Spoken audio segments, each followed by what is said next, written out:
வணக்கம். ராவணனின் வீழ்ச்சி ஆணவத்தின் தோல்வியா, தர்மத்தின் வெற்றியா? முதலில் ராவணன் யார் என்பதை நாம் பார்ப்போம். வைகுண்ட வாசலிலே பிரம்மகுமாரர்கள் ஜெயன், விஜயன் என்ற இருவரும் காவல் செய்பவர்கள். ஒரு நாள் அங்கு வந்த பிருகு முனிவர் உள்ளே சென்று பெருமாளை தரிசிக்க முற்பட இவர்கள் இருவரும் அவரை தடுத்தார்கள். கோபம் கொண்ட முனிவரும் பூமியில் சென்று பிறக்கக் கடவது என்று சபித்து விட்டார். எனவே பெருமாளிடம் சென்று இருவரும் சாப விமோசனம் கேட்க, பெருமாளும் அந்த சாபத்தை மாற்றக்கூடாது, உங்களிடம் ஒன்று கேட்கிறேன், எது வேண்டுமோ சொல்லுங்கள், அதைத்தான் செய்ய முடியும் என்று சொல்லி, பூமியில் பிறந்து 3 பிறவிகள் என்னை எதிர்த்து வருகிறீர்களா, அல்லது 100 பிறவிகள் என்பது 100 பிறவிகள் எடுத்து என்னை வணங்கி வருகிறீர்களா என்று கேட்கிறார்.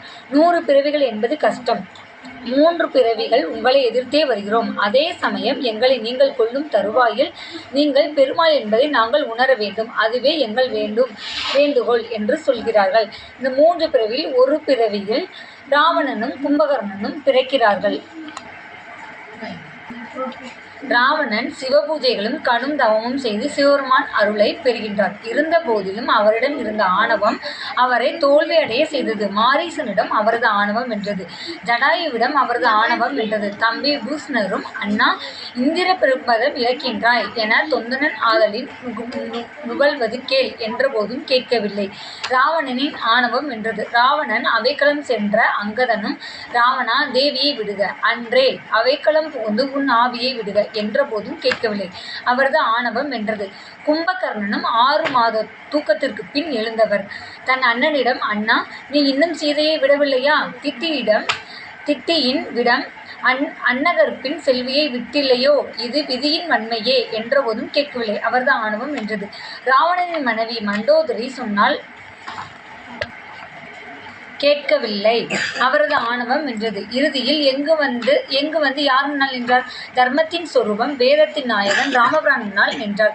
இது ராவணன் அல்ல, அதர்மம் ராவண வடிவத்தில் ராமர் முன்னால் நின்றது. ராமர் யார்?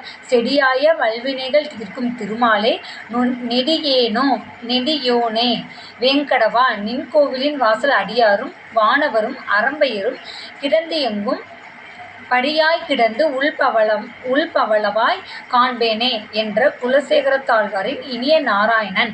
காமம் யாவையும் தருவதும், அப்பதம் கடந்தால் சேம பீடுற செய்வதும், செந்தழல் முகந்த ஓம வேள்வியின் உருப்பதம் உய்ப்பதும், ஒருவன் நாமம் அன்னது கேள், ஓம் நமோ நாராயணாய என்று பிரகலாதன் தன் முன்னேறும் கூறிய பெருமை மிகுந்த நாராயணன்.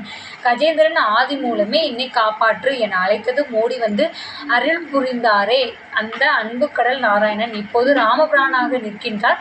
அன்பின் திருவுருவம், கருணை கடல், செந்தாமரை முகமுடையான், யுதக்ரோதகன், அதாவது கோபத்தை அடக்கி ஆள்பவன், சத்தியத்தை உண்மையை உணர்ந்து அதையே பற்றி கொண்டு எந்த நிலையும் தன் நிலை மாறாமல் தன் வாழ்க்கையை மற்றவர்களுக்கு பாடம் ஆகும்படி வாழ்ந்து காட்டிய உத்தமன் ராமர். இப்போது சொல்கிறார், ராவணா இன்று போய் போருக்கு நாளை வா, நல்ல ஆளாய் திரும்பி வா என்றார். ஆனாலும் ராவணன் வந்திருப்பது நாராயணன் தான் என்று உணர்ந்து அவர் கையால் நம் உயிர் நீங்க வேண்டும், அப்போதுதான் நமக்கு மோட்சம் என்று மறுநாள் போருக்கு வந்தான். பல இடங்களில் அதர்மம் வெற்றி பெற்ற போதும் தர்மத்தின் முன்னால் தோல்வியை தழுவியது. ராவணனின் வீழ்ச்சி தர்மத்தின் வெற்றியாக மாறியது. ஜெய் ஸ்ரீராம். நன்றி.